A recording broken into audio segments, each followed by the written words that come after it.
ఊర్వశి ఆదిత్య పెళ్లి కోసము పందిరికి రెడీ చేస్తూ ఉంటారు, పందిరి గుంజ వేయడానికి. అది చూసి ఆనంది బాధపడుతూ ఉంటుంది. ఆదిత్య కూడా బాధపడుతూ ఉంటాడు.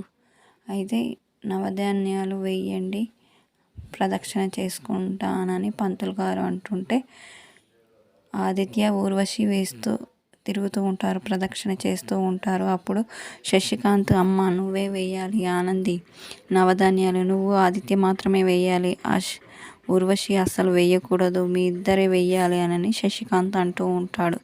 ఎలా మావయ్య నేను వేసేది, అక్కడ అత్తయ్య గారు ఉన్నారు కదా, నేను వేయలేనంటే నేను ఊర్వశి కాలుకు అడ్డం పెడతానమ్మా, నువ్వు అప్పుడు నవధాన్యాలు వెయ్యు అని శశికాంత్ అంటాడు.